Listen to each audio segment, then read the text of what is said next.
In the 1960s, there was an incident that shocked the world. It was the abduction case of Barney and Betty Hill. In 1961, while returning from a trip, they witnessed a flying object emitting a bright light. After that, they experienced a bizarre phenomenon. 2 hours of memory disappeared once they got home. After this memory lapse, Barney and Betty suffered from insomnia, nervous breakdowns, and nightmares. The couple, whose daily lives were deeply affected, visited a psychiatrist at the recommendation of their physician. Even after a year of treatment, no specific cause for their symptoms was found. On their doctor's advice, they met Benjamin Simon, a psychiatrist and expert in hypnotherapy. What they revealed under hypnosis was shocking. During the missing 2 hours, they had been abducted by aliens and subjected to medical examinations aboard a UFO. The couple claimed that non-human beings counted their bones, extracted their blood, and took photographs of different parts of their bodies. Following Barney and Betty's testimony, similar stories of UFO abductions began to surface across the United States. There were several common traits among those claiming to have been abducted. They had witnessed an unidentified flying object, had hours or even days of missing memory, and underwent experiences resembling medical experiments or examinations. Amid these bizarre stories, in 1978, a man named Tim Cullen appeared. He said that after experiencing an abduction, he began to feel a strange foreign object near his arm. A surgeon named Roger Lear took great interest in Tim Cullen's case. He examined and operated on patients with similar complaints and presented his findings at the regular meetings of MUFON, the Mutual UFO Network. Roger reported that he discovered something strange in Cullen's arm, where he claimed to feel discomfort and surgically removed it. He also stated that he found similar small objects in other patients who reported the same sensations. What he discovered was a capsule-like device, less than 1 centimeter in size, containing a tiny metallic filament inside. Roger conducted further detailed investigations on these objects.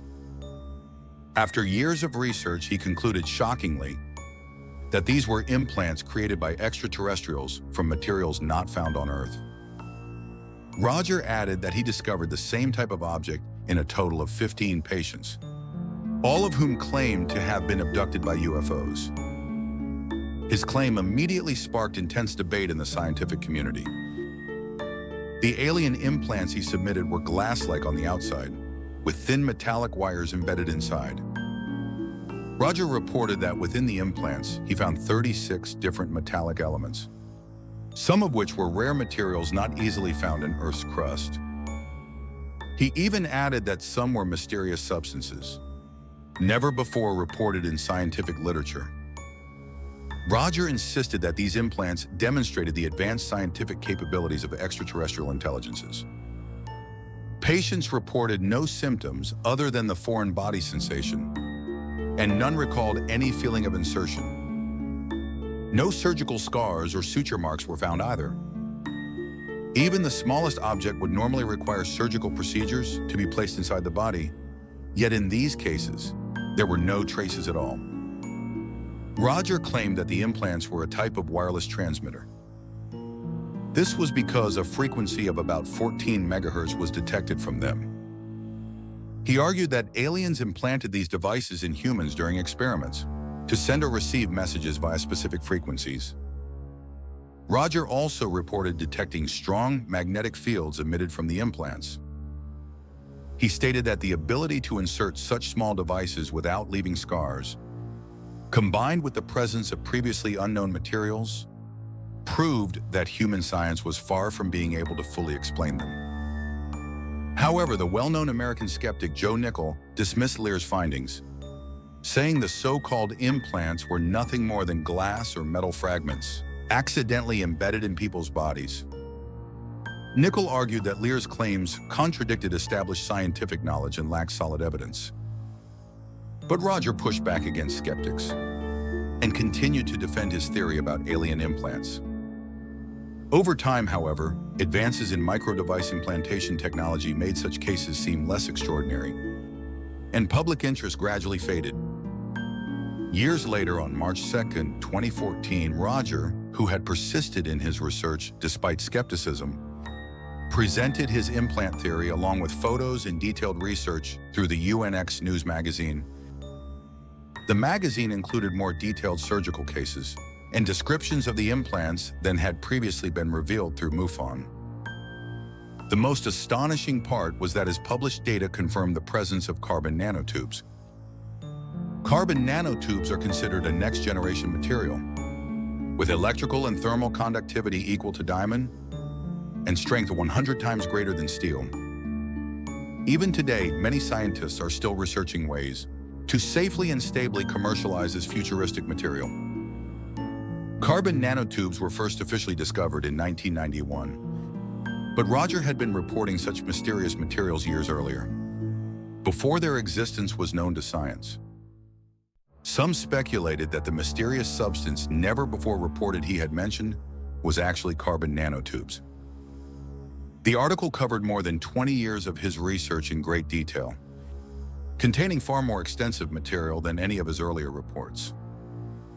It included data showing that the implants emitted electromagnetic fields exceeding 10 milligauss, photographs of the extracted objects, and electron microscope images of their structure. Once this detailed research was published, public interest was reignited and people once again asked, "Are alien implants real?" Roger commented that this would be the most detailed and accurate report he had ever released on the implants.